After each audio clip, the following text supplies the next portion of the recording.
Welcome back to the Ubpod. This is episode 5 of said Ubpod. It's been a little while since the last episode, but that's just how this podcast goes, doesn't it? But I wanted to sit down. I've been meaning to sit down and do this fifth episode for a little bit now, and I thought, why not do it right now? I was going to do it last night, but I got discouraged. But I thought, you know what? Right now, I have nothing to do. Might as well sit down and record it. And it is 2:32 at night as I'm recording this. So most of the world is asleep, or at least this side of the world is. And I have nobody to talk to at the moment, and I don't feel like playing any game or reading Harry Potter and the Deathly Hallows, which I've been finishing for some time now. And I already played games earlier with the family and the friends. So, you got those Fortnite hours in, got the Star Wars Battlefront 2 hours in, got some Fortnite in, Crash Team Racing. I think I said Fortnite twice. Yes, I said Fortnite twice. So, well. But right now I thought, what could I do? Could I play Infamous?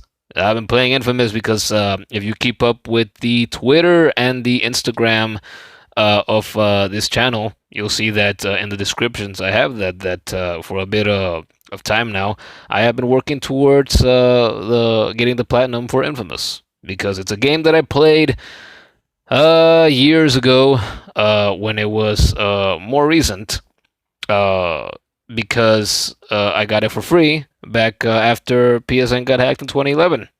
I chose that and Dead Nation. And I played plenty of Dead Nation as well, but not as much as Infamous, I'm sure, because back in the day, I gave it like 3 original playthroughs twice. I think it was as on the hero side and once as the bad guy. And I had in years and years passed by, and I hadn't played it since. So I decided, okay, it's been a while. It's time to replay it and actually get the platinum for it this time. Because at the time, all those years ago, I didn't give a crap about achievements. I didn't give a crap about PlayStation trophies. So here we are. And as you can see, it is just me today because I thought, well, the main topic is going to be God of War yet again, but it's not going to be God of War 4 because past episodes, have already included talk about God of War 4 on the PlayStation 4.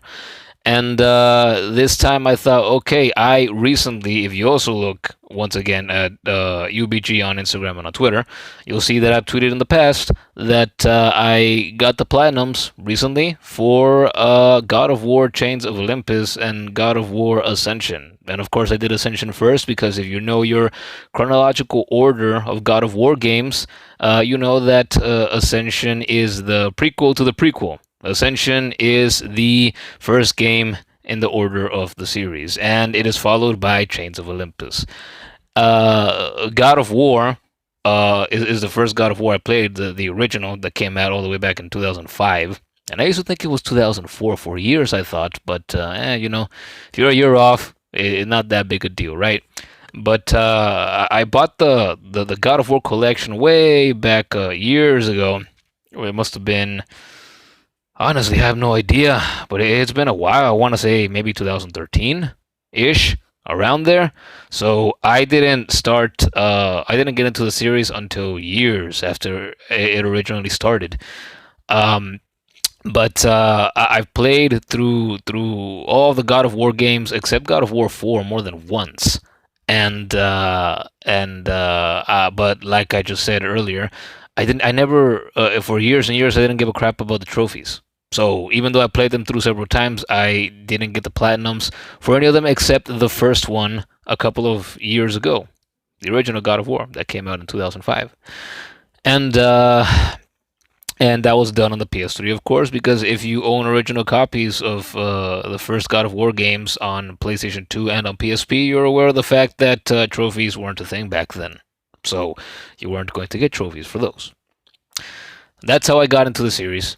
And I thought, okay, you know what? After playing God of War 4 and doing these podcast episodes and just loving the story and just loving the redemption story that Santa Monica, created for Kratos over the years, I thought, okay, I feel like I should do the series justice because I love the games. I mean, obviously, you don't play through the games in a series several times over if you don't love that series. So I thought, okay, now that I care way more about trophies, I think it would do justice to my love for the series if I went back and I played them through once or twice each again. And I say once or twice because I played through God of War, Ascension, and Chains of Olympus twice each to get all of the trophies. Because the first time was just, through each of the games, it was just playing normally, right? Playing on the hard difficulty so I can get that hard trophy out of the way. And of course, as you're just playing normally, you unlock a good little bunch of the trophies as well. And then the second playthrough was to do it yet again, but in the hardest difficulty. These hardest difficulties being God mode in I believe, in these first two games. Um, and you don't get a trophy for completing God of War games in God mode, except for I think it was the first one. Um, but I could have sworn before I completed these two games that you it was a requirement to beat all of the games in their hardest difficulties to get the platinum. But I guess that was just a misconception I had because you have to do it for the first one, I believe. And to be honest, even though I got the platinum years ago, I don't fully trust my memory on that, so I could be wrong. And if I am, then I guess I'll see after this recording because I didn't check. But beforehand. But it is what it is. And so I wanted to sit down and just talk about God of War Ascension and Chains of Olympus because I feel well, it's not just that I feel, but it is a fact that God of War Ascension is probably the most underrated game in the series because it would have been it was very difficult to have the same kind of impact that God of War 3 had once it launched and once it concluded the original story the way that it did. I mean, how do you top that? How do you top that by doing the same thing? Right? So as epic and as grand and as awesome as God of War 3 is, a couple of years later, 3 years later, God of War Ascension is released in 2013, and obviously before we released, if you watch the promotional material for it, trailers and whatnot, you quickly learn that it's a prequel, and what when you make a prequel for anything, for a game, for a book, for a show, for a movie, whatever type of media it may be, you are much more limited plot wise because you can't change, you can't do things that contradict the beginning of other parts of that story if it's the same story. And some of you might debate that and be like, oh well, there are other games like the Elder Scrolls games that are so big and so massive and contain so much lore that lots of the games just contradict each other, right? And I'm sure that in situations like those, it's not done on purpose, but it's just there's so much lore that you get so many ideas. I imagine as a game developer, I don't know what it's like to develop a game or how to write for one, or how to direct one or anything. I'm just a guy who's always loved video games, but it's tough stuff. And so more so, I think, even though I've seen this, I've seen people say as well that God of War Ascension doesn't really have a story, but and I disagree with that as I'm about to get to in a moment. But more so, it's just the fact that it came out after God of War 3, and it's a prequel. And so, you can't surpass God of War 3 if you're making the same kind of game. And ultimately, whether you love the series or you're just a casual fan of the series and you haven't played all of them but just one or two, you have to admit that, ultimately the first part of Kratos' story, all the games before God of War on PS4, they really are basically the same game, over and over. Obviously, the landscapes are different. Some of the puzzles are different. Obviously, you have different enemies in every game and different weapons and abilities and whatnot. But since it is a series, the major ideas that make the series what it is are retained. And so you have all the games feel the same pretty much. You're always Kratos. You always have the Blades of Chaos, and you're always dodging attacks, and you're always trying to rack up combos, and you're always trying to avoid taking damage, and you're always parrying and blocking, and you're always tearing things in half or chopping their heads off or whatnot. And also being locked into small areas in which you're doing all of these grotesque and violent and bloody things. And you also see these massive landscapes, right, with these massive creatures and with huge graphical detail for the time in every respective game. And that's what God of War is. It's blood. It's amazing landscapes for the time, and it's hack and slash gameplay with combos and whatnot. Uh, but starting with God of War Ascension, now getting into the meat of things, I disagree with those that might say that God of War Ascension doesn't really have a story. I'm like, well, if you're a big fan of the series like me, you look into if you've played them all. I mean, you have all the pieces of the story, all of them. All right, you have Kratos from beginning to the end. You have him from, obviously historic is a tragic story of him being manipulated by the gods. Well, after he sells his soul to Ares, right? Because he pledges his life to him and whatnot. Swig of tea, because when I talk a lot, my mouth gets dry and whatnot. I'm not used to talking for long periods of time, I should say. Maybe that's one of the reasons why I don't do this the podcast all that frequently. Because in real life, yeah, I talk to people, but the amount of people that I talk to are few. And when I do talk to them, I don't tend to talk for hours and hours and hours and hours for long and long sentences. But since I'm by myself right now, what can I do but rely on myself? It is what it is. Swig of tea, here we go. But anyway, if you know the story, you know that Kratos was in a big battle, and his army was getting decimated, and he himself was about to get killed by a barbarian. And he yells for Ares, "Hey, save me, and give me powers, and I'll pledge my servitude to you for the rest of my life." And so he does that, and so for a while, Kratos is very powerful, and he leads armies for Ares, and he just becomes this bloodthirsty fucking bastard, just completely consumed and driven by nothing but ambition.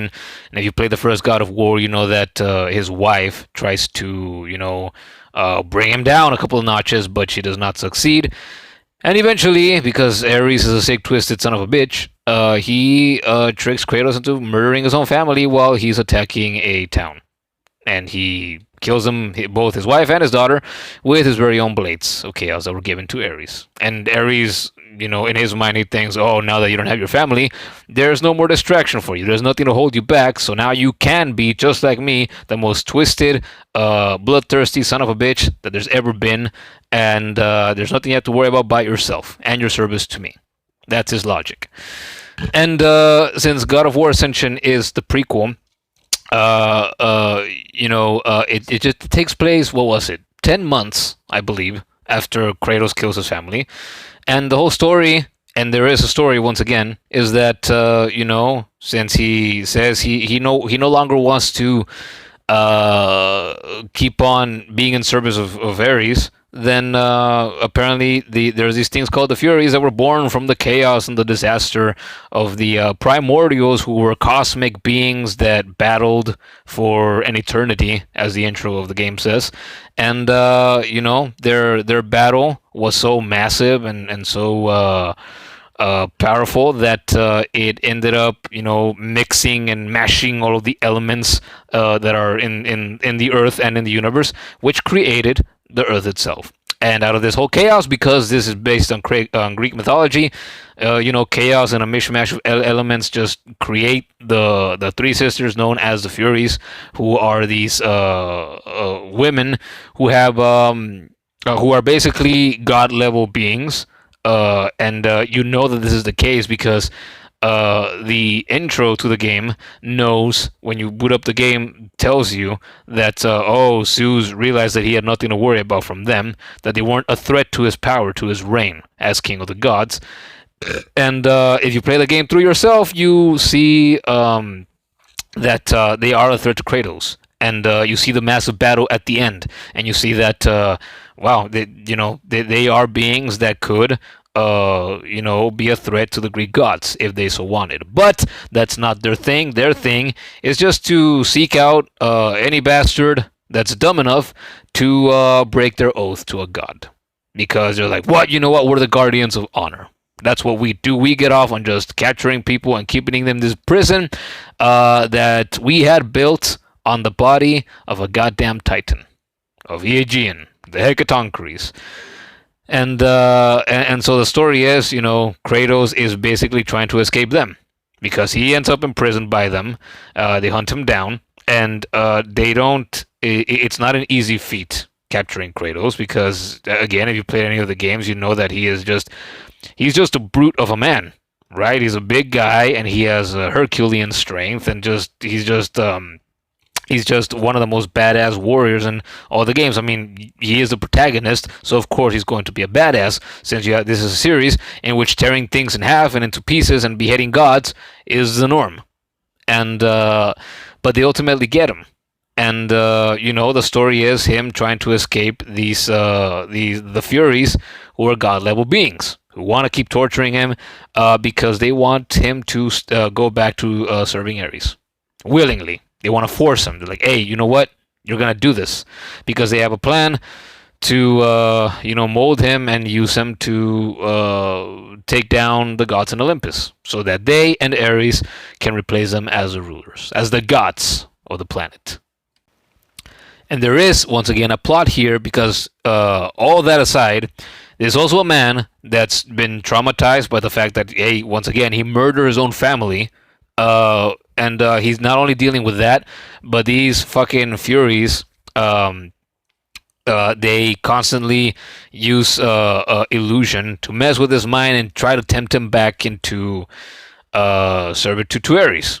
And one of the ways that they fuck with him is by using illusions of his wife and his child, which is just all kinds of fucked up. But these are brutal beings that we're talking about. Again, they get off on torture and imprisonment. So it's what they do. So they are certainly not above that. And so eventually he has to kill them to get free. And they have a son named Orcos, and he's the one that helps Kratos until the very end, in which Kratos has to kill him too, because he says, hey, even though you already killed my mothers, Ares is gonna come after me, and once he gets me, then I'm going to be tortured forever. So you might as well kill me, because it's my only way out of escaping that torture. And so Kratos does. And this whole story, that's just a rough summary of the whole thing. And if you are invested into Kratos as a character and into his story, then even this prequel has more of an impact on you, and you still care because it's the same character. Sure, he hasn't killed all the gods yet. He hasn't destroyed the world. He hasn't been through all the other stuff that happened in the other games. But it's the beginning, all right? And you know what happens after all of this. So why not be invested in the events that lead up to the rest of the events? That's the way that I see it. And it's a good game. It's a good game, and hands down, it's one of the most beautiful looking games in on the PS3, for sure. I don't know what other games might get close to it. I've seen it compared to The Last of Us, the original that came out in 2013, and same year that Ascension came out.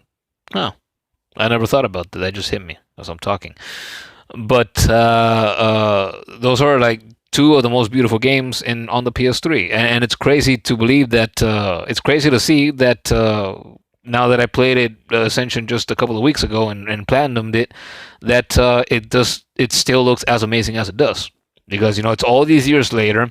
The generation of the Xbox One and the PS4 is nearing its end, because at the time of this recording and of the publishing of this video, the PS5 and the Series X are on the way already. So obviously PS4 and Xbox One games look even better for the most part. And But you go back to the original The Last of Us, even on PS3, you go back to God of War Ascension, and they're still beautiful games. They're amazing. What I wanted to focus on was the journey of getting the platinums for this game, though, and I can tell you this much right off the bat. God of War Ascension is a tough game to get the platinum for, because again, you have to get you have to play through the game twice, and and it is not easy. You play it on hard, it's mostly a breeze. Although I gotta admit that I felt rusty because with God of War 4 still fresh on my mind, the I wanted Kratos to feel the way that he does in God of War 4. And obviously, if you go back to the original games of the series, that they feel completely different. It feels more arcadey. It feels more hack and slashy, if that makes any sense. It feels more like what they are, and what they are is hack and an older, I guess you could say, outdated way of designing hack and slash games, and so it's not the same thing. And it took me. I want to say it took me, I think, a couple of hours to finally feel like once again I shook all the rust off, and I feel like I'm as good again, good at an older God of War game as I used to be when I used to play them frequently. And but so I played it on hard once again to get that trophy out of the way, and it wasn't hard. I didn't keep track of the amount of times that I died in hard, but it wasn't much. So it wasn't worth actually writing down, because I thought if I'm gonna record my deaths, then I'm gonna do it once I play it on the hardest difficulty. Because again, you don't get a trophy for completing this God of War game in the hardest difficulty in God mode, but you if you're like me and you love the series, you just want to do it so you can have those bragging rights. And so that's what I did. And I wrote my the total of my deaths down, and by the time I got done with the game, I was at 113 total deaths, which is a good little chunk. If you think about it, especially if you played the game and you know how long the game is and what kinds of enemies you encounter throughout it. Another swig of tea. Here we go.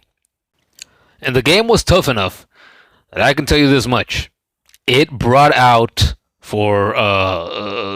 in spurts. It brought out some of the Crash Insane Trilogy rage, which I didn't know that I could feel up until I tried to complete that trilogy, in which I successfully did. And I mentioned this in past episodes, so I'm not gonna.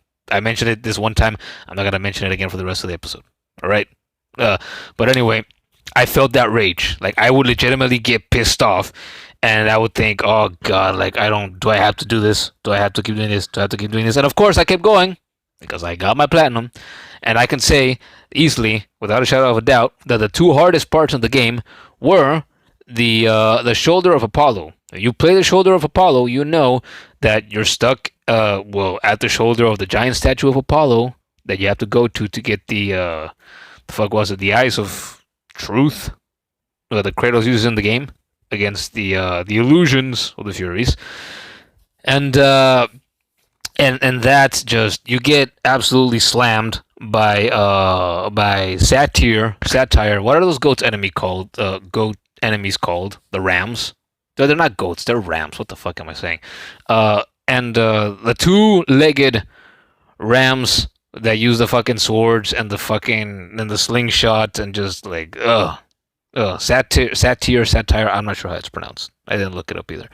But those aren't a problem until you fight them in numbers. So they just keep coming at you, and they keep coming at you, and they have swords, and they have slingshots, and they have shields, and they all attack differently, and it's just in numbers and in the hardest difficulty, they are just a massive pain in the ass. So it would be bad enough if you just had a bunch of them, but if you play through this game, you know that that's not it. You also have to get through 3 Elephantars in, again, the hardest difficulty, and that is just a pain in the ass. You're stuck on this platform, and you don't have much room to move around. and because it's just so fucking crowded, and the ones that have swords and shields are trying to they're trying to crowd you and swipe at you while you're trying to dodge and while you're trying to attack. And then there's the ones with the slingshots. They're freaking throwing the thing at you from a distance. They don't even have to get close. And then on top of that, you're trying to dodge the rampaging elephantars who do a massive amount of damage. And massive damage will be done to you even if you get hit by one of the stupid fucking rams, because if they hit you once, they might you might immediately get hit by another one, and then another one, and another one that's close enough, and then you might still get hit by a fucking elephantar that's running straight at you. And it's just, oh my god, it was just a pain in the ass. And I still remember right now that it took me 30 tries to get through that part. 30. Once again, the total of my deaths was 113 deaths from beginning to end, and 30 of those deaths were in just the shoulder of Apollo alone, on that platform with those elephantars and with all of the satire. It bothers me that I don't know how to pronounce that. I'm gonna look that up after I'm done recording. But oh my god, it was just brutal. It was just brutal. And then the other part that was it wasn't as hard. I don't remember how many tries did it take me. I think it was 10 tries to get to the trial of Archimedes, and that is obviously towards the end of the game. It's when you're in a platform and you have to use the eyes of truth to activate the platform and rise higher and higher and higher. But every time you rise, it stops. The platform stops, and it transforms into stages of varying sizes and design. And every time it does that, you have to fight different waves of enemies. And easily, the one that was hardest was the first stage of the trial of Archimedes, because you had to fight 3 sirens at the same time. And that would be bad enough, because if you play through the game, you know that the sirens in this game, they have the electric ability. And so they're always shooting thunderbolts at you. And so you have to keep dodging those and dodging those and dodging those. Or you could block them as well. But if you block them, then you have the Gorgons to worry about as well. And there's 2 of those at the same time. And there's 4 in total. So you only have 2 at the same time, but you also have the 3 sirens to worry about. And they just, oh, it is terrible, because you're getting hammered with these thunderbolts and you're trying to block them or you're trying to dodge them, but then one of the Gorgons will throw themselves at you and they'll wrap you in their fucking bodies, and you have to break out and then keep doing damage, and you have to keep using your magic. I would use the Hades magic ability, with the hands that come out of the fucking ground, and just slam them and slam them and slam them for massive damage. I would also greatly rely on that for the shoulder of Apollo, and I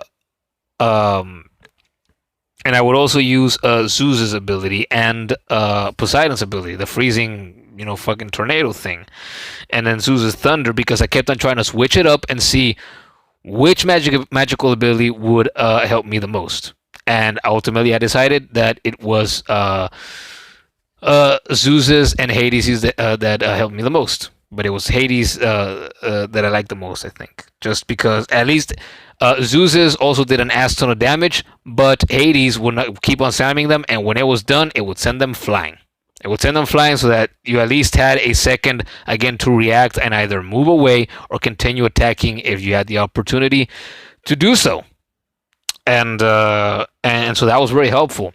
But I think it took me, like I said a moment ago, only about 10 tries to do it. But those 10 tries, after going through the shoulder of Apollo, I swear to God, it felt as eternal as those 30 attempts at the shoulder of Apollo. Because it was just, oh man, it was just hard. But once I got through it, in that last attempt in which I got through it, I knew it. I knew it. I remember I told my little sister, I told her, she was right there, and I told her, look, I feel it. This is it. This is the time in which it's going to happen for me. And I'm going to do it. And so I did. And it was a relief. And the final boss fight took me a small handful of tries as well.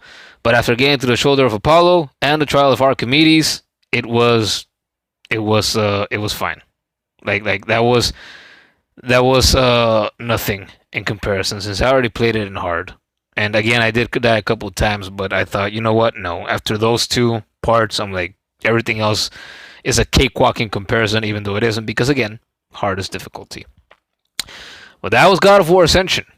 Something else that I should mention: the video review that the completionist did had confused me into thinking that there were one or two trophies in which you had to grind and grind and grind and max out the four factions of the gods and the online multiplayer for that game, and it turns out that you don't. That you don't have to. That you get there was a trophy for just for doing the tutorial, and I believe that was it. Doing a tutorial for the online gameplay, and I did that and I got it, and that was it because if you the servers for God of War Ascension are still up to date, so you can still technically get on to play, but nobody fucking plays it. It'll be very rare if you actually see anybody on, and even if you do, the odds are you're not gonna have enough people to start any game. I know. I tried because I thought I had to do that, and it turned out that it didn't. So thank you, completionist. Thank you for the confusion. You fucking extreme little bastard, you. What are other things to mention about trying to complete the platinum for this fucking game that was a pain in the ass? There were what was it? There were annoying trophies like the one where you have to get a thousand hit combo. But there's a part in the game in which you go to this fucking boulder that's also on the shoulder of Apollo, and you just spam Zeus's electric orbs when you equip that power, and you just keep doing it, and you keep doing it, and you keep doing it, and you can get 1,000 hits that way. And you can also, I had seen that mentioned online. I think it was on PlayStation Trophies .org. I believe it is .org, or is it .com? I think it was .org. And but you can also use Hades' ability, whatever the fuck that was. And I think it was Hades' ability that I used on that rock. There's no challenges or trials of the gods in God of War Ascension, but so you didn't have to do that like you have to do in Chains of Olympus. But other than that, just just getting to the shoulder and through the trial, were the hardest parts of the game. Just because of the swarm of enemies and just playing on the hardest difficulty.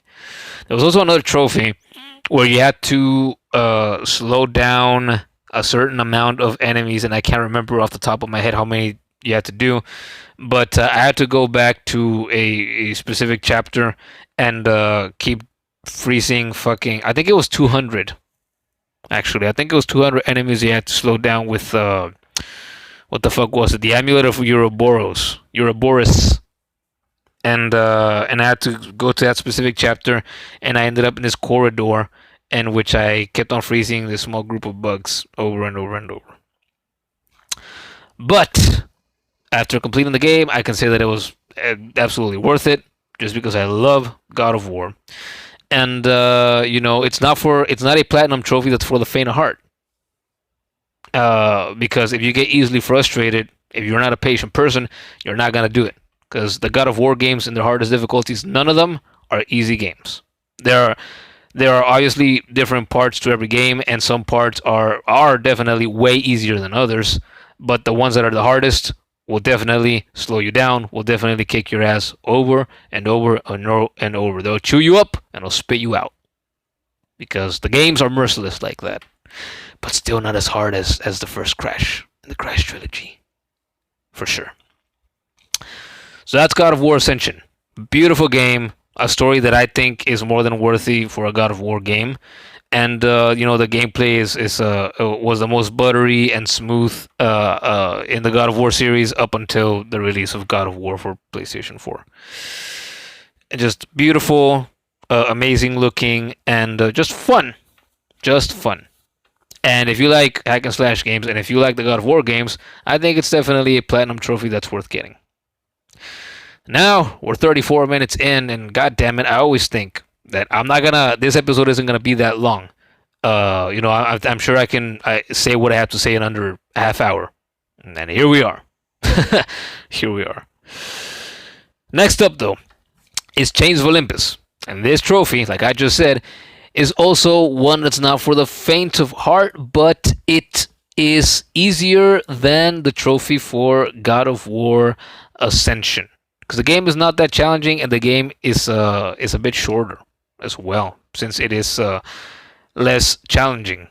And I mentioned earlier that I ended up with 113 total deaths while trying to platinum God of War Ascension, and I just checked on my phone again because I wrote it down on my notepad that in Chains of Olympus I ended up with a total of 85 deaths. And to be honest, it frustrated me that I got that close to God of War Ascension, and I'll tell you why. It's um, because Chains of Olympus, like the first 3 quarters or so of it, and this is a game that's just like 6 hours long, a little longer, an hour or two longer than that if you're good and you play it in the hardest difficulty because of of all the retries. But it's not a very long game. But like the first 3 quarters of it are just smooth sailing. Smooth sailing. I think I only died like it was 2 or 3 times like in the first 3 quarters, and it was like in the last quarter or so in which it just ramped up the difficulty, and it was a pain in the ass. Charon was just a pain in the ass. It's just like he took me way more tries than he should have, and Charon is the ferryman that that's on the ferry on the ship that transports the souls of the dead across Hades, across the river Styx. For those of you who don't know your Greek mythology, and I've had to refresh my mind on Greek mythology ever since I started God of War 4, because I had forgotten a lot. Turns out, but yeah, just Charon was just a pain in the ass. He has that stupid fucking ability in which if he hits you with it, it's like a green burst that comes out of his face, and if he hits you with that in the hardest difficulty, it just kills you pretty much, because you're stuck, and bam, bam, bam, it's doing chunks of damage and chunks of damage, and you're done. You're done. That's it. It's game over for you. And I should mention that when I got to Charon in this hardest difficulty to fight him, I wasn't at full strength, I didn't have full health, and I didn't have full magic. Because when you play Chains of Olympus, that's a thing that you got to keep in mind. After those 3 quarters or so, if you're good again, you're not going to be at full strength. You're just not. For the majority of the game, you're just not, because even though most of the game is a cakewalk, in my opinion, you're still gonna get hit here and there, and the chests for health and for magic only give you a small little portion of your overall meter. So you're never gonna be at full strength. I should also mention I had to play the game. Twice as well, just like God of War Ascension. Once, the first time, once again in the hard difficulty, and I had already played on the hard difficulty. I think it was twice, because I played God of War Ascension through 4 times, I believe. Now that I've completed it, and I played through Chains of Olympus 5 times, I believe. It was once on normal difficulty, twice on the hard difficulty, and now that I completed it on hard again to get the trophy, and then on the hardest difficulty in God mode. And I originally played Chains of Olympus on the PlayStation Portable on the PSP, and I still have that copy right here next to me, as a matter of fact, on one of my shelves. And but to complete it this time, I completed it on the Origins collection for PlayStation 3, which Jonathan actually gifted to me the last time he was here, just a couple of months ago. So shout out to Jonathan, to Kulo Flowers. You see, if you watch the Fortnite's episodes, he appears in those. And he saw that it was for $10 because I was just browsing the PlayStation store and saying, hey, it's $10, you want it? Because he knows how much I want to complete the series, how much I want to get my ass beat and suffer. And so I was like, okay, sure, I'm not gonna object, I'm not gonna argue with you. It's just $10. Why the fuck not? So shout out to Jonathan for that. And so I went from playing it 3 times on the PSP to playing it twice more years later on the PlayStation 3. And let me tell you, the graphical fidelity, the details, going from the most beautiful of the first part of the series, for God of War 4, going from God of War Ascension, such a beautiful game, and then going to Chains of Olympus, which was originally a PSP game and now remastered for PS3, it's like whoa, what a massive fucking difference. Chains of Olympus looks like not like an early PlayStation 2 game. I guess you could say it looks like a late PS2 game, is what it looks like. Yeah, 'cause it still looks good, but when you compare it to Ascension, you're like, whoa, it's a night and day difference, black and white. But I mean, it's a PSP game, so you gotta forgive it. And also, you're playing on a bigger screen, and it's in HD now. It's not on the small screen of the PlayStation Portable, and it's just beautiful. I think it's still beautiful, even if it has less weight, detail, and whatnot. It gets the job done. It's a good-looking game for what it is, so you have to appreciate it. And what more is there to say? Um, Charon was probably the most difficult fight, but also the final boss fight against Persephone was pretty tough as well, because it turns out when you get to her in the hardest difficulty, you you do your attacks do absolutely nothing. They literally, if her health meter is 100%, right, as most things tend to be when you have a meter, you have 100% hopefully. And if you want to calculate your attacks, like each one of your strikes with the Blades of Chaos, even if they're fully maxed out, if they're at their most powerful, they literally take like half of a percentage per hit. So you have to hit her literally hundreds of times. And the fight against her is just it's just you have to it's just hit her once, twice, and then parry with the sun shield, and get another hit, 1-2 in, and then you have to roll because she pulls out the fucking boulder from the floor, and then she kicks it at you, and you can't block or parry that, and you have to just keep rolling, 1-2, rolling, 1-2, rolling, 1-2, in the first part of the fucking fight, and it's just a massive pain in the ass. It's frustrating as well, but I don't remember anymore how many tries it took me to beat Charon, and I don't remember how many tries it took me to beat Persephone. I actually didn't keep track of those against her. But she was just annoying. But I knew that I would beat her eventually, and I did. And but it was fun. It was fun, even if a little frustrating. And I realized that I got ahead of myself and that I didn't talk about the story in Chains of Olympus. But that's kind of what happens when you do a podcast, when you do your podcast series like this, just off the cuff, and you don't write anything down. I don't even take notes for this because I'm just too lazy to do it, which is funny because recently I've told people, I would love to have a reason to constantly write down in a notebook, right? With pen, I'm talking an actual notebook, not digital, nothing digital, an actual notebook with a pen and a pencil. I'd love to do that, but I have no reason to. I tried keeping journals in the past, and I can't do that, and whatnot. So I won't even. I want to do that, but I won't even write notes, right? To for the podcast recordings. But that's just how I work. That's just how I work. I like to do it off the cuff. Anyway, the story of Chains of Olympus. It takes place a number of years. I don't know exactly how many. I didn't look this up either. But it takes. I know that for sure it takes place a number of years after the events of God of War Ascension, and you know this because from the get-go, Kratos is unhappy with the gods. He's starting to feel resentment towards them already, because like, hey, one of you guys had me kill my own family with my own hands or blades, and also, I've been serving you guys for years, and you won't take the fucking trauma out of my head. And ultimately, for all you people out there who might say that, oh, Kratos, before God of War 4, or even after God of War 4, Kratos is nothing but big angry man. Big angry man want to kill. Big angry man want to break. Big angry man want to hurt.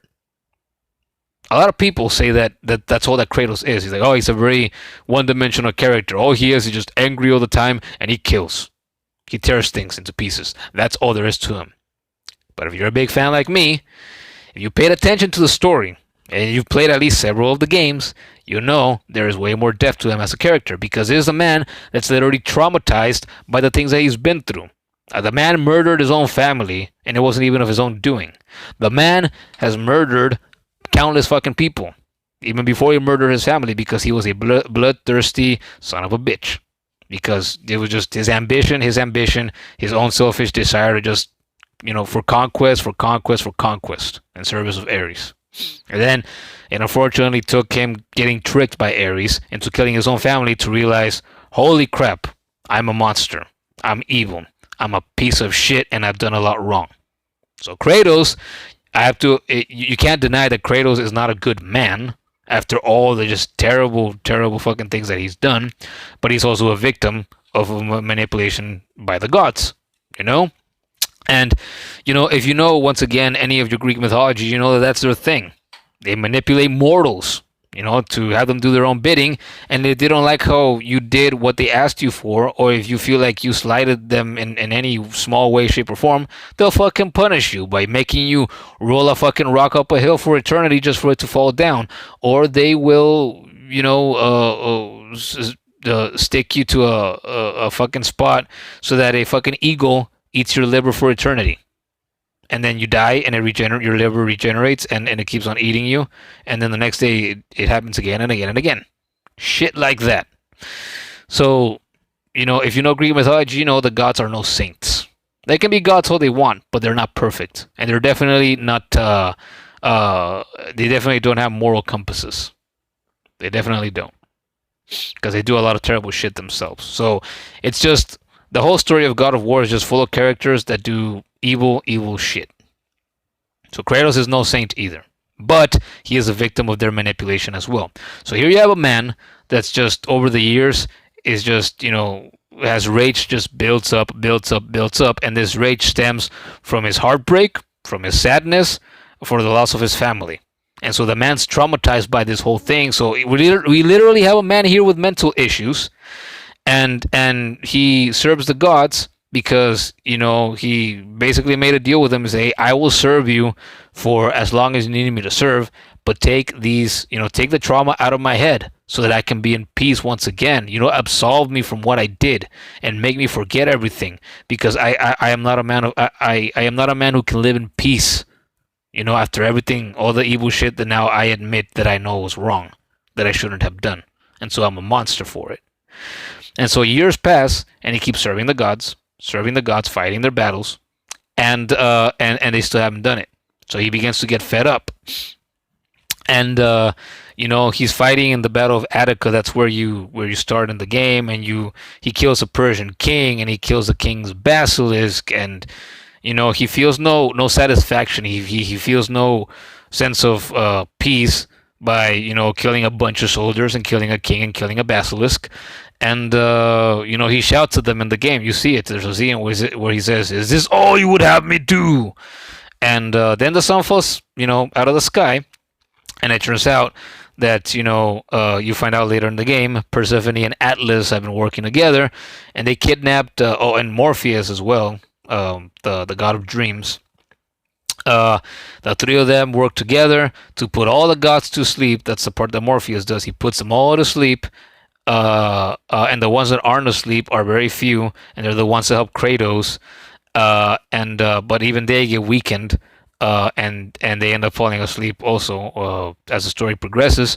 So it's completely just up to Kratos to literally save the world, because the plan that Persephone and Atlas have is to destroy the world by destroying the pillar that holds it. And so once again, if you know your Greek mythology, you know that the punishment that Atlas is given by Zeus is to hold the heavens, on his shoulders, right, for eternity. And again, that's a pretty brutal punishment. But because Atlas is the titan of what was it, of power, of stamina, I believe he was, of stamina, and he can handle it, even if it's a punishment that's eternal. He can handle it. And that's what happens in original Greek mythology. But I like how they adapted this to the God of War story. And after Kratos kills Persephone, Kratos uses the Gauntlet of Zeus, which you obtain in the game, to chain Atlas to the top of the world after the pillar breaks, so that Atlas is stuck, just like in classic Greek mythology, supporting the weight of the world on his shoulders, and he is stuck there. And once you get to the end, you see that Atlas and Kratos speak And Atlas tries to get Kratos on his side and turn him against the gods by telling them, what good is a promise by them? You've seen that they don't keep it. They're liars. Basically saying they'll manipulate you. They won't give you what you want, even after you're done serving them. And something, and what Kratos says after that, he says, it is all that I have, Atlas. He looks at him, just tiny little Kratos, just talking to this massive fucking mammoth of a creature, right? Just huge, the size of mountains, Atlas, and the rest of the Titans, as you see in later games. And I thought about that after I played through the game, and I just think, wow, that is such a powerfully sad, heartbreaking statement on the part of Kratos. Because again, if you just play through the game and you don't pay close attention to the story, you don't think about it, you don't process it. I can see why you would come away thinking, oh, Kratos is just a one-dimensional character. He's just angry all the time, but he isn't. Like, the man literally loses everything he cares about, right? And he finds out after losing his family that all he really cares about is his family. All right, just ambition goes to the wayside. He doesn't care about that anymore. If he could have his family back, he would just want to be with them. Now, like, he wouldn't let ambition consume him anymore. He wouldn't let the thirst for battle consume him anymore. And so when he tells Atlas that it's all he has, like, here's a man that's lost everything, and that's powerfully heartbreaking. He's literally got nothing to lose, which is why he pledged himself to the gods. Because he's like, okay, if I can't have my family back, then I just want a chance for the trauma in my head to be removed and my sins to be absolved, so that I can start anew again, and I can start a life again. So again, there's depth to this character. There's depth to these stories. I've seen a couple of reviews, and I've seen people say, "Oh, the stories in the God of War games they're not complex, right? They're just basic. You kill a bunch of fucking monsters and people and whatnot from classic Greek mythology, and then you watch a cutscene, and then you kill more monsters and you watch another cutscene, and you kill more monsters and you watch another one, and then another one, and so on and so forth." But there's so much to the story. There's so much depth to it. Again, you have to take a moment or two to think about it, but if you do, you realize that it's not all one-dimensional. They took what Greek mythology is, and they twisted it and gave it their own form, right, to shape their own story for a character who is a very minor figure in Greek mythology. For those of you who don't know, Kratos does exist in classic Greek mythology, but he is just a primordial god of strength and power. He's not a character that you hear in the classic tales that influences a lot of events that happen for other characters in classic Greek mythology. But he does exist. They took a being that's almost nothing, that's just an entity, and they made something out of him. They want to tell their own story based off of Greek mythology, and so they did. And I think they've done it over the years wonderfully, and they proved that this story has more legs to it with God of War on PlayStation 4, God of War, if you will, and it's just good stuff. It's just great stuff, Again, just think about it a little, and you realize there's a lot of depth here. And this is the story of a man that's been through a lot, and that has to do a lot because he's been through a lot. The Greek gods screwed a lot of people, a lot of mortals over, their existence over their thousands and thousands of years and whatnot, according to classic Greek mythology. But all right, now that we talk story once again, and just like with God of War Ascension, it's an overview. I feel like I got all the important bits for both games. But obviously, if you want to experience the whole thing, you should play through the games yourself. You don't have to get the platinum trophies for them like I did. That's just something that I had the desire to do, and I fully intend to get the platinum games for the rest of the series. Years ago, I got the platinum for God of War 1, the original from 2005, once again, but I got that on an old PSN of mine, and I want to do it again so that I can have the platinum to brag about on my Unlimited Bits gaming PSN ID also, because that's the one that I care about now, and the one that I intend to care about for years and years into the future. So I already got the platinum for God of War 4, and you know that as well. I mentioned that in the past episodes of the show. So I've got 3 games down and 4 to go, I believe, because I still have God of War is next. Then I believe after God of War, it's Ghost of Sparta. There's God of War 2, and there's God of War 3. So yep, that's 4 games. I got 4 God of War games to go. But I took a break from that because I am trying to finish Infamous, and I think I'm gonna go for the platinum for Crash Team Racing as well because I've been playing a lot of that for weeks now with my friends and my family. Great game, by the way. I recommend it. If you like kart racing, Crash Team Racing is a damn good game. The only problem are just the grindy, bullshit. Because you have to play and play and play and play if you don't want to play, so you can unlock the stuff that you care about. And that way, they try to coerce you into, spending money on Wumpa coins so that you can unlock shit faster. And that's the biggest flaw of the game for sure.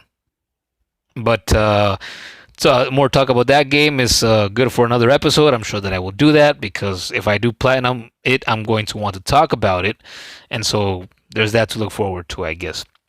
I promised pretty much Jonathan and Javier that I was going to play Spider-Man once I finished Infamous, even though I had the full intention of finally starting Horizon Zero Dawn, which is a very popular, PlayStation exclusive.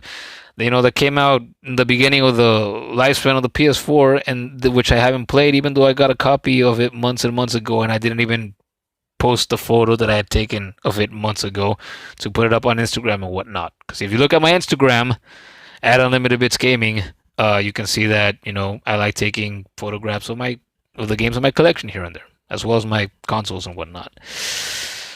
But I guess that's all for this episode. I've been here talking, by myself for almost an hour now. We're at 56 and a half minutes. Good God. I don't know how I do it, but my throat is getting dry, and I think I need to go. So I guess I'll just say I thank you for listening, especially if you made it to the end. I appreciate that. I hope this was an entertaining listen for you. And once again, I'll remind you that Unlimited Bits Gaming, the UBG, is you can catch more of it on Instagram at Unlimited Bits Gaming. I have links in the description, and also on Twitter at Unlimited Bits G. And you can see that on screen now, so you can click on the links or just open up Twitter and Instagram and just find me yourself, however you prefer. And if you can, like the video because it helps the channel grow slowly but surely, and subscribe if you haven't already if you enjoyed this. And I guess I will catch you in the next one. All right, for episode 6. So see you then.